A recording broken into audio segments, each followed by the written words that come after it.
Hello दोस्तों, आज आप राजीव प्रकाशन कक्षा 10 के प्रश्नावली 3.1 के भाग 3 में प्रश्न संख्या 8 से लेकर 13 तक के प्रश्नों का हल देखेंगे। अगर आपने इसका प्रीवियस पार्ट नहीं देखा है तो उसका लिंक आपको आई बटन पर मिल जाएगा, यहाँ से देख सकते हैं। और वीडियो के एंड में आपको राजीव प्रकाशन कक्षा 10 का पूरा प्लेलिस्ट मिल जाएगा, तो वहाँ से भी आपने जो पार्ट्स मिस किया होगा वो देख लीजिएगा। और अभी तक अगर आपने चैनल को सब्सक्राइब नहीं किया तो सब्सक्राइब जरूर से करिए और अपने दोस्तों के साथ भी ज़्यादा से ज़्यादा शेयर करिए।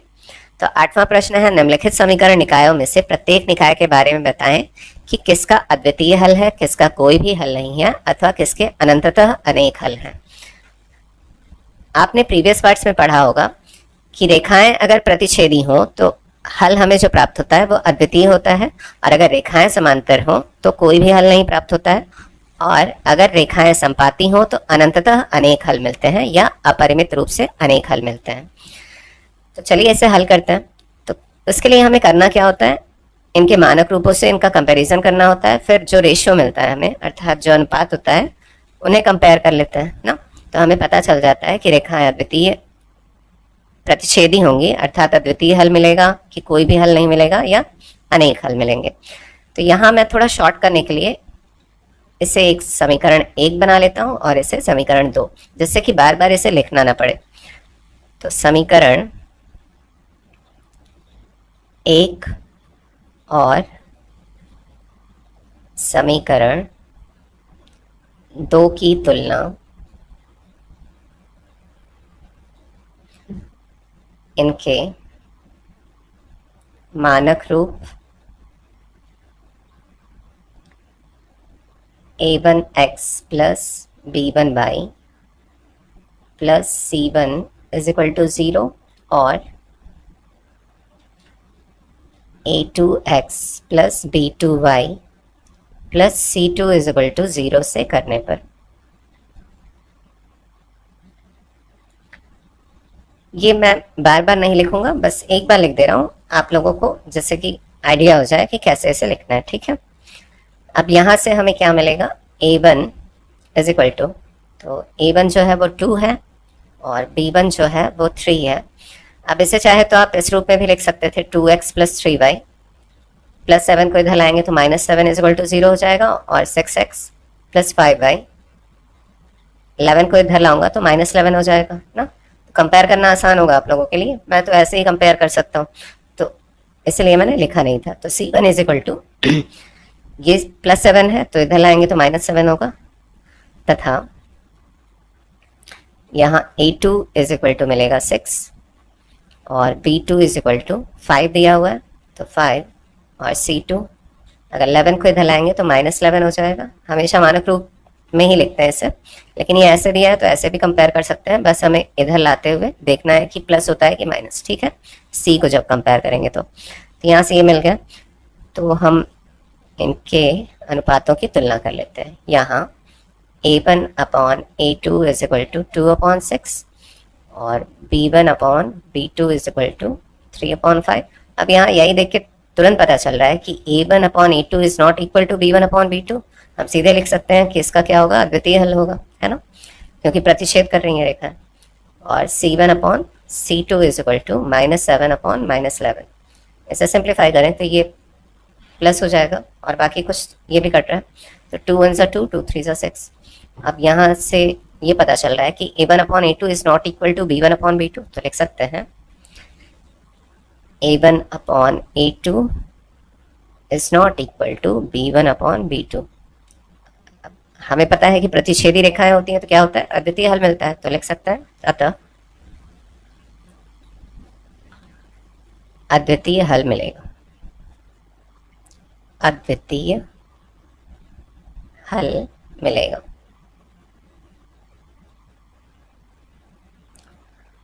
फर्स्ट वाला हो गया इसका। अब चलिए सेकंड वाला देख लेते हैं। दूसरा प्रश्न है 4x plus 7y is equal to 10 और 10x plus 35/2y is equal to 25। तो इसको पहले मानक रूप में लिख लीजिए, फिर इसका कंपेयर करिए। 4x प्लस 7y प्लस 10 को इधर लाएंगे तो -10 इज इक्वल टू 0 हो जाएगा। ऐसे ये भी 10x plus 35/2y -25 equal to 0 हो जाएगा। तब इसे समीकरण नंबर 1 बना लीजिए और समीकरण नंबर 2 बना लीजिए। मैं ऐसे ही हल कर रहा हूँ। और जो स्टेटमेंट लिखना था तो वो पहले वाले में ही मैंने बता दिया आपको, तो उसी प्रकार से लिखना है। मैं यहाँ सीधे सीधे कंपेयर कर रहा हूँ। तो A1 यहाँ से मुझे मिल जाएगा 4 और B1 जो है वो 7 और C1 जो मिलेगा वो -10 हो जाएगा उधर जाकर। और इसी प्रकार तथा A2 इज इक्वल टू 10 और B2 इज इक्वल टू 35/2 और C2 इज इक्वल टू -25। अब यहाँ इन दोनों की तुलना कर लें, हम अनुपातों की तुलना करें तो यहाँ A1/A2 इज इक्वल टू मिलेगा 4/10 और B1/B2 इज इक्वल टू मिलेगा 7/35/2 और इसी प्रकार C1/C2 इज इक्वल टू मिलेगा -10/-25। अब इसे सिंप्लीफाई करें तो 2 2 ज़ा 4, 2 5 ज़ा 10 और इसे अगर सिंप्लीफाई करना हो तो मैं थोड़ा सा बता देता हूँ कैसे होगा। ये एक्चुअली में दिया कैसा है 7 डिवाइडेड बाई 35/2, ठीक है। तो 7 डिवाइड को हम मल्टीप्लाई अगर करते तो ये पलटना पड़ेगा हमें, तो 2/35 हो जाएगा। 7 का जो मल्टीप्लाई है वो 2 से होगा तो कितना आ जाएगा 14 और नीचे कितना दिया है 35। इससे और सिंप्लीफाई अगर मैं करूँ तो ये क्या आ जाएगा 7 2 सा 14 होता है और 7 5 सा 35 होता है, तो 2/5 ही आ गया। तो यहाँ अगर सब काटेंगे 2 का मल्टीप्लाई 7 से हो रहा है ना, कैसे हो रहा है ये मैंने समझा दिया। तो यहाँ काटने पर कितना आ रहा है 2/5 ही आ रहा है और यहाँ माइनस माइनस है तो ये दोनों प्लस हो जाएगा। 5 2 सा 10 और 5 5 सा 25, तो ये भी 2/5 ही आ रहा है। तो यहाँ जो अनुपातों की अगर तुलना करें हम तो क्या मिला है हमें A1/A2, ये भी 2/5 है, ये भी 2/5 है और ये भी 2/5 ही है। तो A1/A2 is equal to B1/B2 is equal to C1/C2।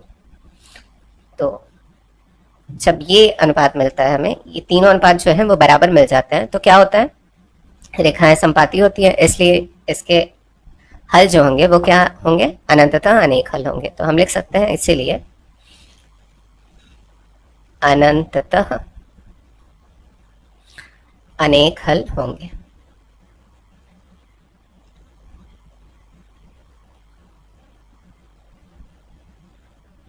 अब ये हो गया, चलिए इसे भी हल कर लेते हैं। इसे भी वैसे ही मानक रूप में लिख लीजिएगा जैसे इनका मानक रूप होता है 6x + 5y - 11 is equal to 0। फिर समीकरण 1 बनाइएगा, इसे भी वैसे ही लिख के समीकरण 2 मैं यहाँ पर डायरेक्ट कर रहा हूँ। और स्टेटमेंट जो लिखना है सबके सेम ही लिखना है, किसी का अलग नहीं लिखना है, तो इसलिए बार बार लिखवा नहीं रहा हूँ वरना वीडियो जो है वो बहुत लंबा हो जाएगा। तो यहाँ पर अगर कंपेयर करूँ तो A1 इज इक्वल टू मुझे मिलेगा 6 और B1 इज इक्वल टू मिल जाएगा 5 और C1 इज इक्वल टू मिल जाएगा +11 को उधर ले जाऊंगा तो -11 मिलना है, तो -11 हो गया। तथा A2 इज इक्वल टू 9 और B2 इज इक्वल टू 15/2 दिया है और C2 इज इक्वल टू हो जाएगा -21।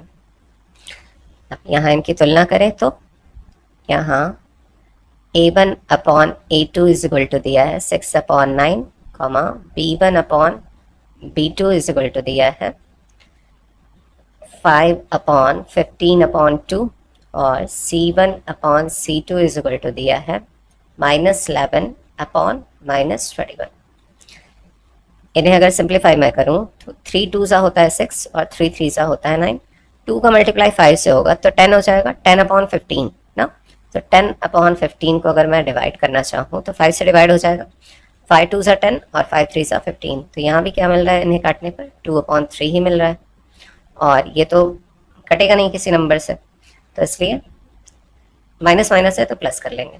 अब यहाँ देखिए दो जो अनुपात है वो बराबर मिल रहा है और तीसरा जो है वो बराबर नहीं है, तो हम लिख सकते हैं ये किस प्रकार की रेखाएं होंगी, समांतर रेखाएं होंगी ना। तो इसलिए यहाँ लिख सकते हैं इसके कोई भी हल नहीं होगा।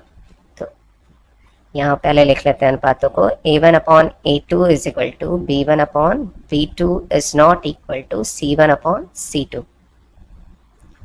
इसीलिए कोई हल नहीं होगा।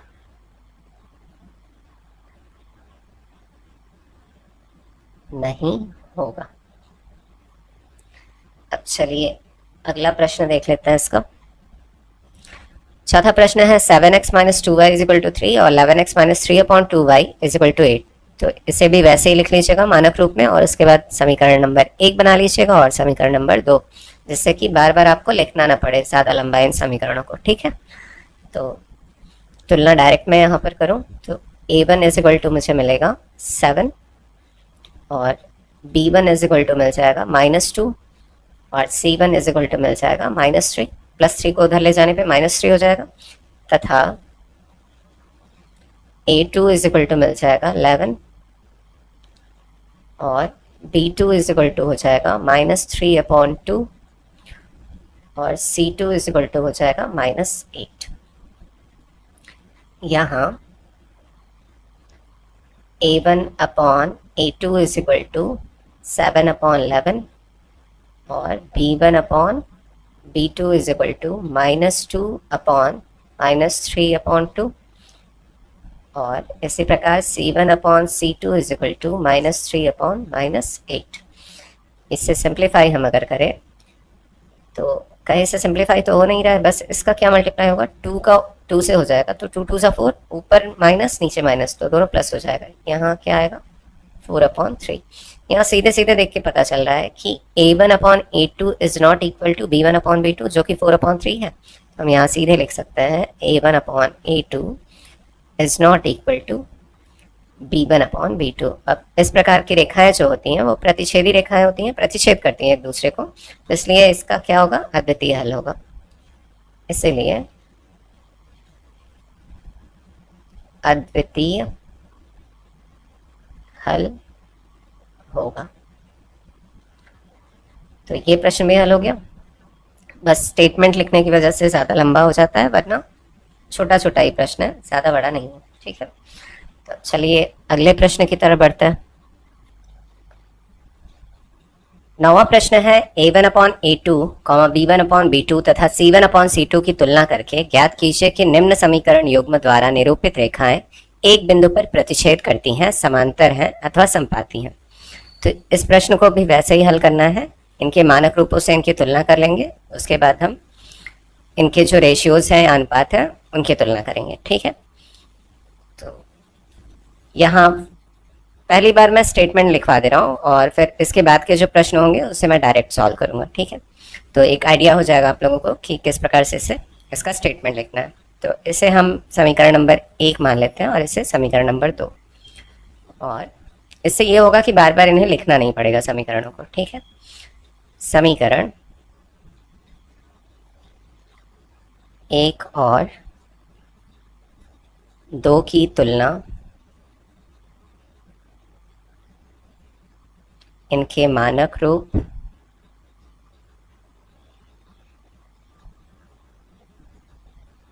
a1x plus b1y plus c1 is equal to 0 और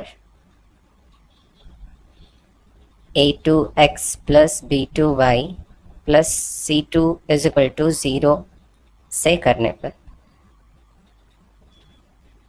यहाँ से हमें a1 इज इक्वल टू मिल जाएगा 3, b1 इज इक्वल टू -5 और c1 इज इक्वल टू +8 है, तो 8 लिखेंगे, तथा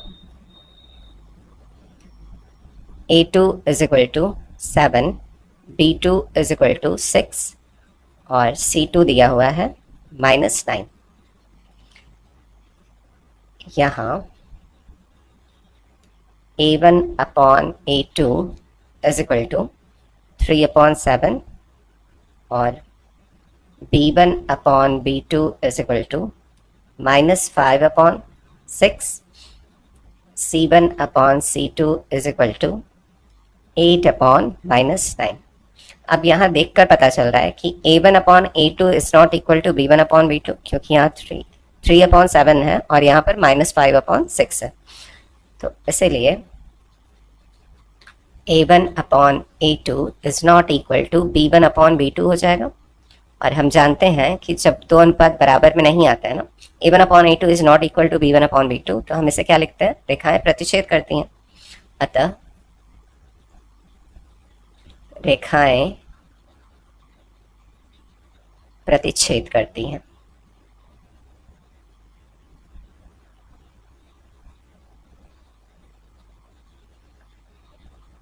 ये हो गया इसका उत्तर। अब चलिए नेक्स्ट वाला क्वेश्चन देख लेते हैं।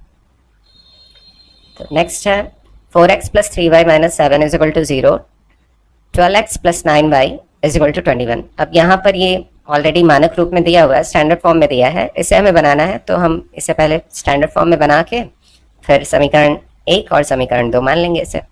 यहाँ 4x plus 3y minus 7 is equal to 0, 12x plus 9y plus 21 को इधर लाएंगे इक्वल के, तो ये हो जाएगा माइनस 21 इज इक्वल टू 0। इसे मान लिया समीकरण नंबर 1 और इसे ले लिया समीकरण नंबर 2।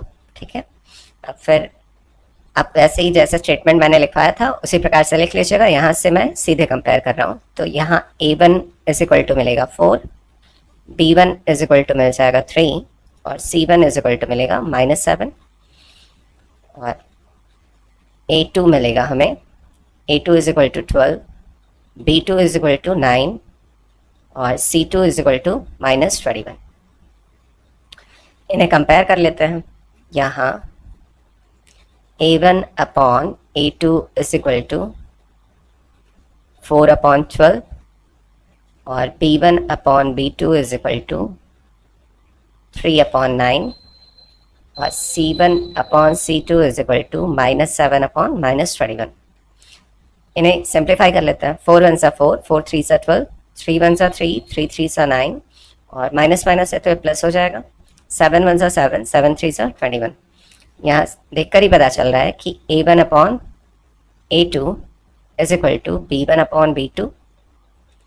तीनों के जो रेशियोज हैं वो क्या हैं, 1 अपॉन 3 है, c1 अपॉन c2। अब इस प्रकार का जब हमें अनुपात मिलता है बराबर में तो रेखाएं क्या होती हैं, संपाती होती हैं। तो इसलिए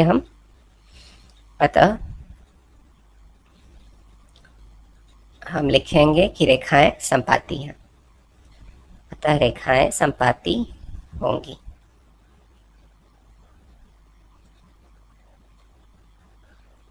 तो ये हो गया इसका उत्तर। अब चलिए इसका अगला प्रश्न देख लेते हैं। तीसरा प्रश्न है x minus 2y plus 5 is equal to 0 और 8y minus 4x plus 20 is equal to 0। अब ये मानक रूप में तो है नहीं, ये सेकंड वाला जो है वो मानक रूप में नहीं है। तो पहले हम माइनस 4x को पहले लिख लेते हैं। वैसे नहीं लिखेंगे तो भी कंपेयर करते टाइम हम कंपेयर कर सकते हैं, लेकिन लिख लेते हैं वरना गलती हो सकती है।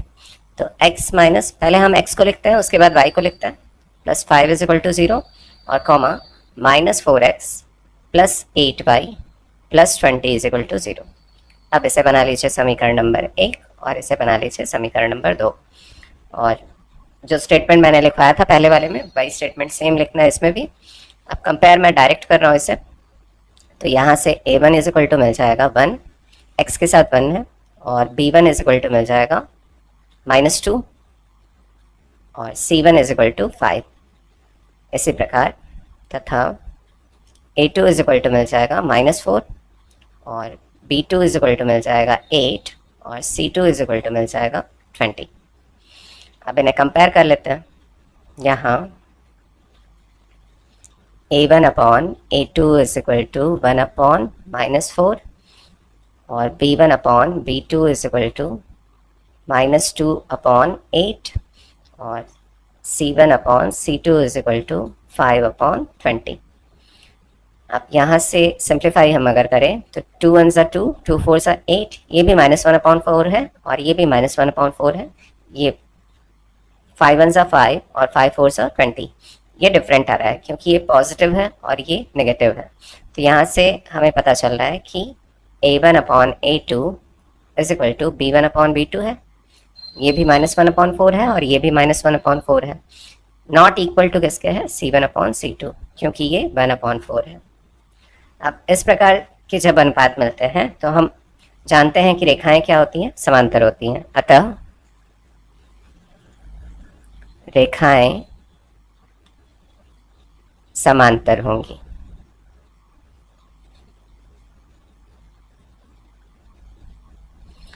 तो ये प्रश्न भी हल हो गया। अब चलिए नेक्स्ट वाला देख लेते हैं।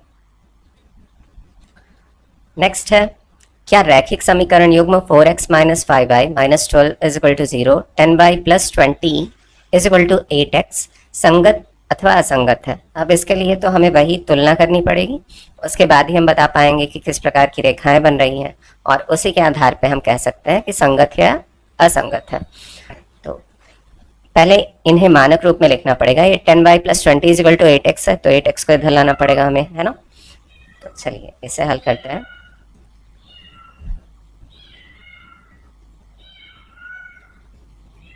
रैखिक समीकरण युग्म 4x minus 5y minus 12 is equal to 0। अब इसे यहाँ पर मैं मानक रूप में लिख रहा हूँ, तो 8x को अगर इधर लाऊंगा तो माइनस 8x हो जाएगा, तो minus 8x plus 10y plus 20, और इधर क्या बच जाएगा 0। ठीक है, की तुलना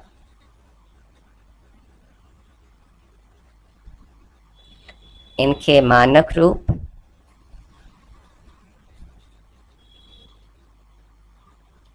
a1x plus b1y plus c1 is equal to 0 और a2x plus b2y plus c2 is equal to 0 से करने पर।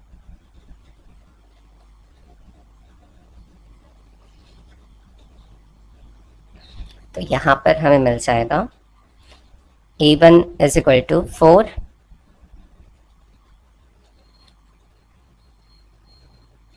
a1 is equal to 4, b1 is equal to minus 5 और c1 is equal to minus 12 तथा a2 is equal to minus 8 और b2 is equal two plus 10 है तो 10 और c2 is equal to 20। यहाँ पर हम रेशियोज अगर बनाएं, इन्हें से पहले रेशियो बना लेते हैं। यहाँ a1 upon a2 is equal to 4 upon minus 8, b1 upon b2 is equal to minus 5 upon 10 और c1 upon c2 is equal to minus 12 upon 20। इसे सिंप्लीफाई करें हम तो 4 1 सा 4, 4 2 सा 8, 5 1 सा 5, 5 2 सा 10। तो यहाँ भी माइनस 1 अपॉन 2 आ रहा है, यहाँ भी माइनस 1 अपॉन 2 आ रहा है, तो ये दोनों इक्वल हो जाएंगे। इसे भी सिंप्लीफाई करें अगर तो 4 3 सा 12 और 4 5 सा 20, तो 3 अपॉन 5 आ रहा है, ये डिफरेंट आ रहा है। तो a1 upon a2 is equal to b1 upon b2 is not equal to c1 upon c2 मिल रहा है यहाँ से, है ना। इसलिए a1 upon a2 is equal to b1 upon b2 is not equal to c1 upon c2। अगर इस प्रकार के अनुपात प्राप्त होंगे तो हमें पता है कि रेखाएं क्या होती हैं, समांतर होती हैं, और निकाय जो होता है, जो समीकरण होते हैं, समीकरण समूह, वो क्या होते हैं, असंगत होते हैं। तो इसलिए हम डायरेक्ट यहाँ लिख सकते हैं, अतः निकाय या आप समीकरण युग्म भी लिख सकते हैं, रैखिक समीकरण युग्म असंगत है।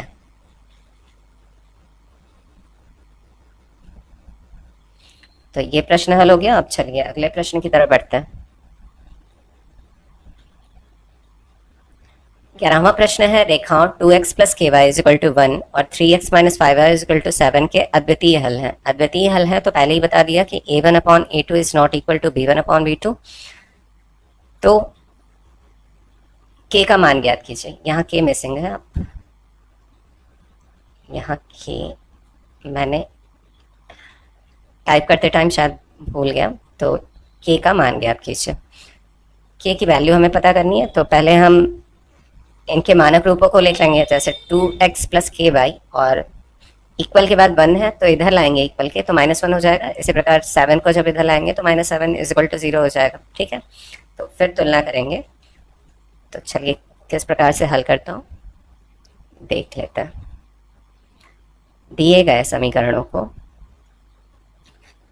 इनके मानक रूपों में मैं लिख ले रहा हूँ ऑलरेडी। तो दिए गए समीकरण युग्म 2x प्लस के वाई -1 इज इक्वल टू 0 और 3x minus 5y -7 is equal to 0 की तुलना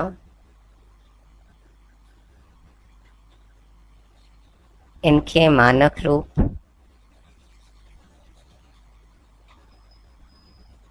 रूपों से करने पर आप यहाँ पर a1x और b1y ये भी लिख सकते हैं, या मानक रूपों से करने पर ऐसे भी लिख सकते हैं। वैसे लिख लीजिएगा तो ज़्यादा सही रहेगा, ज़्यादा लंबा वीडियो ना बने इसलिए मैं नहीं लिख रहा हूँ करने पर। तो a1 इज इक्वल टू मिलेगा 2, b1 इज इक्वल टू मिलेगा k और c1 इज इक्वल टू -1 तथा a2 इज इक्वल टू 3 और b2 इज इक्वल टू -5 और c2 इज इक्वल टू -7। अब यहाँ दिया है रेखाओं के अद्वितीय हल हैं, रेखाओं के अद्वितीय हल हैं, अर्थात a1 upon a2 is not equal to b1 upon b2। यही होगा क्योंकि रेखाएं प्रतिच्छेद कर रही हैं तभी अद्वितीय हल मिल रहा है हमें। तो a1 और a2 के इसमें मान रख देंगे हम, इसीलिए a1 कितना है 2 है अपॉन a2 है 3 इज इक्वल टू b1 है k अपॉन और b2 है -5 इज नॉट इक्वल टू, यहाँ लिखना है हमें, है ना, इज नॉट इक्वल है। अब क्रॉस मल्टीप्लिकेशन अगर करें तो -5 जो है इधर चला जाएगा तो k ऊपर ही है, ऊपर ही रहने देते हैं, इज नॉट इक्वल टू -5 का मल्टीप्लाई हो जाएगा 2 से और नीचे क्या है 3 है। तो अगर इसे सिंप्लीफाई करें हम तो -5 और 2 का मल्टीप्लाई होगा तो -10 अपॉन 3।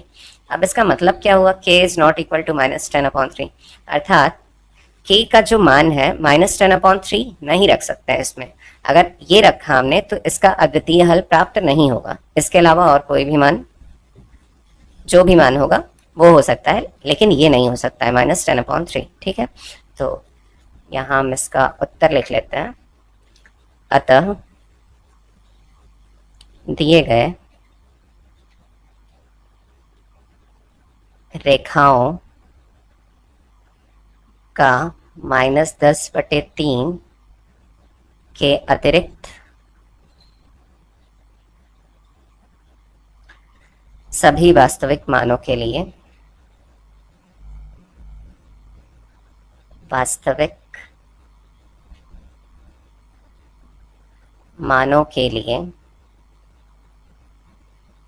अद्वितीय हल होगा, अर्थात यूनिक सॉल्यूशन हमें मिलेगा, अद्वितीय हल होगा। ये आपको समझ में आ गया होगा कि k इज इक्वल टू, हम इस समीकरण में k is equal to -10 upon 3 नहीं रख सकते। अगर ये रखा तो हमें अद्वितीय हल नहीं मिलेगा, अर्थात k और y के जो एक एक मान मिलते हैं वो नहीं मिलेगा। ठीक है, इसके अलावा और कोई भी मान इसका हो सकता है k का। अब चलिए अगला प्रश्न देख लेते हैं।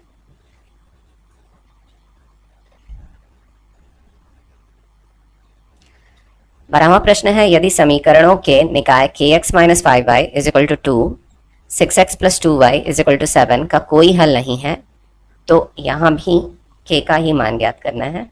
सॉरी, टाइपिंग मिस्टेक हो जा रहा है, तो k का मान ज्ञात कीजिए। सेम जैसा स्टेटमेंट हमने पिछले वाले प्रश्न में लिखा था वैसे इसमें भी लिखना है। तो यहाँ मैं डायरेक्ट से कर रहा हूँ तो आप स्टेटमेंट उसी प्रकार से लिख लीजिएगा, इन दोनों की तुलना करनी पड़ेगी। यहाँ कोई हल नहीं है, अर्थात जो रेशियो मिलेगा हमें वो क्या होगा, a1 upon a2 is equal to b1 upon b2 is not equal to c1 upon c2। रेखाएं समांतर होंगी तभी तो कोई हल नहीं होगा। ठीक है, तो चलिए हल करते हैं इससे। मैंने अपने पेन का कलर चेंज किया है, शायद आपने नोटिस ना किया हो। ब्लैक से ये शायद बैगनी कलर है, वायलेट कलर। तो दिया गया रैखिक समीकरण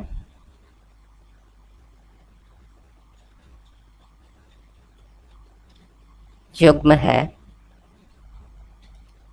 के एक्स माइनस 5y, इसे इनके मानक रूपों में लिख ले रहा हूँ, +2 को इधर लाऊंगा तो -2 हो जाएगा इज इक्वल टू 0, तथा इसे भी इसके मानक रूप में लिख रहा हूँ तो 6x + 2y -7 is equal to 0। इनकी तुलना मैं डायरेक्ट कर रहा हूँ तो यहाँ a1 is equal to k, b1 is equal to -5 और c1 इज इक्वल टू -2, तथा a2 is equal to 6, b2 is equal to 2 और c2 इज इक्वल टू -7 दिया है।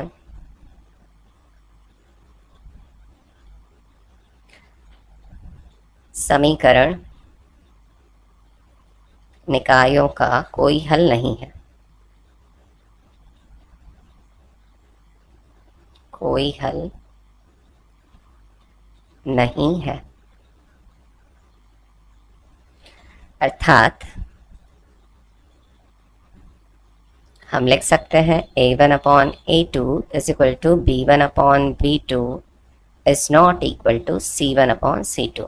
अब इनके मान रख देते हैं, इसीलिए a1 है k और a2 है 6 इज इक्वल टू b1 है -5 और b2 है 2 is not equal to c1 है -2 और c2 है -7। माइनस माइनस है तो प्लस हो जाएगा, और जो बराबर है यहाँ पर वो ले लेते हैं हम, तो k की वैल्यू हमें पता चल जाएगी। तो यहाँ ये दोनों बराबर हैं, तो k/6 इज इक्वल टू -5/2। यहाँ अगर इन दोनों को लेंगे तो बराबर नहीं है आएगा, अर्थात k की जो वैल्यू मिलेगी वो k is not equal to, जैसा कि हमने पिछला प्रश्न हल किया था, है ना, तो वो उसका मान नहीं होगा। और ये अगर बराबर ले रहा है तो k की हमें वैल्यू पता चलेगी। तो फिर से क्रॉस मल्टीप्लाई होगा, 6 का मल्टीप्लाई ऊपर हो गया, तो इधर सॉल्व कर रहा हूँ। k is equal to -5 multiply by 6/2 हो जाएगा, 2 3 ज़ा 6 और 5 3 ज़ा 15, तो k इज इक्वल टू कितना मिला, -15।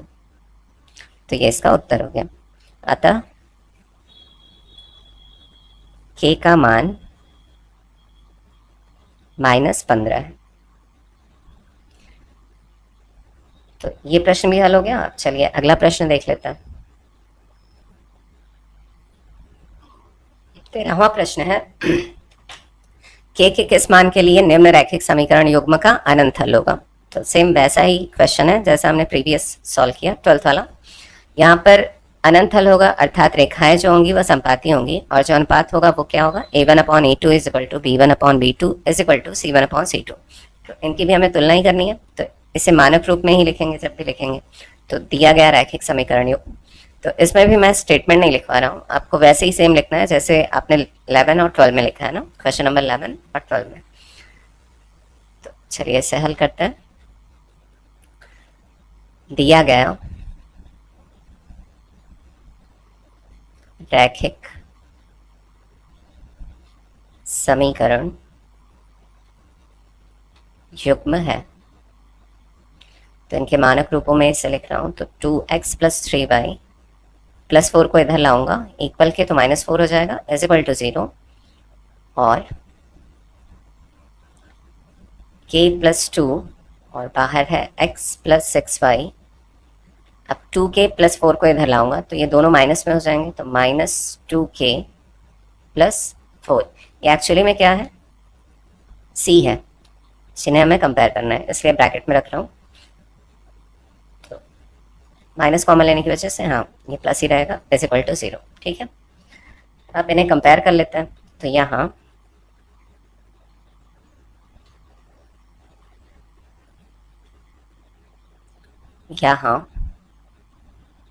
a1 is equal to 2, b1 is equal to 3 और c1 इज इक्वल टू -4, तथा a2 is equal to x के साथ जो गुणांक है वो क्या है, k + 2 है, तो k + 2 हो जाएगा। b2 is equal to y के साथ जो गुणांक है वो 6 है, और c2 इज इक्वल टू ये पूरा कितना है, -2k + 4 है। तो इतना हो गया, दिया है रैखिक समीकरण युग्म का अनंत हल होगा, अनंत हल होगा, अर्थात a1 upon a2 is equal to b1 upon b2 is equal to c1 upon c2।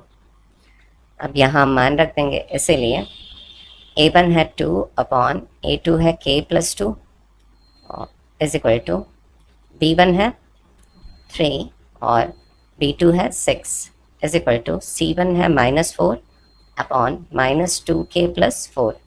ये ब्रैकेट में है। अब यहाँ माइनस माइनस है ऊपर नीचे, तो प्लस कर सकते हैं हम। अब यहाँ किन्हीं दो को लेकर हम मान निकाल सकते हैं। ये पहला, इसे मान लीजिए ये पहला है, ये दूसरा है और ये तीसरा है, ठीक है। तो पहला और दूसरा लेकर एक बार मान निकाल लीजिए, फिर तीसरा और दूसरा लेकर मान निकाल लीजिए, तो आंसर सेम आएगा। तो चलिए इसे नेक्स्ट पेज पे कर लेते हैं। वैसे यहाँ कर लूँ तो ज़्यादा सही रहेगा। तो पहले इन दोनों को ले रहा हूँ, तो 2 upon k plus 2 is equal to 3 upon 6, cross multiply होगा तो k प्लस 2 इधर चला जाएगा और 6 इधर, तो 6 2 ज़ा 12 is equal to 3 multiply by k plus 2। इसे और सिंप्लीफाई करूँ तो 12 इज इक्वल टू यहाँ 3k हो जाएगा और प्लस 3 का अगर 2 में मल्टीप्लाई हुआ तो 6 को इधर भेजेंगे तो 3k is equal to 12 minus 6 हो जाएगा। तो 3k इज इक्वल टू 6 मिला, तो k इज इक्वल टू क्या मिल गया, 3 2 ज़ा 6, तो k इज इक्वल टू 6 मिल गया। अब एक बार इसे और इसे लेके सॉल्व कर लेते हैं, अर्थात दूसरा और तीसरा। यहाँ हमने पहला और दूसरा लिया था और यहाँ पर दूसरा और तीसरा लेकर सॉल्व करते हैं, ठीक है। तो यहाँ 3 upon 6 is equal to 4 upon 2k plus 4, यही दिया। अब यहाँ भी क्रॉस मल्टीप्लाई होगा, 3 का मल्टीप्लाई इधर हो जाएगा, 6 का मल्टीप्लाई इधर हो जाएगा। तो 3 ब्रैकेट में 2k plus 4 is equal to 6 4 ज़ा 24, 3 का 2 में मल्टीप्लाई हुआ तो 3 2 ज़ा 6k प्लस 3 4 ज़ा 12 इज इक्वल टू 24। अब 6k इज इक्वल टू 12 इधर जाके माइनस हो जाएगा, माइनस होगा तो कितना बचेगा, 24 माइनस 12 करेंगे तो 12 ही बचेगा, और 6 से अगर इसे डिवाइड करेंगे तो कितने टाइम जाएगा, 2 टाइम। तो k इज इक्वल टू क्या मिल गया, 2, अर्थात k का मान क्या मिल रहा है, 2।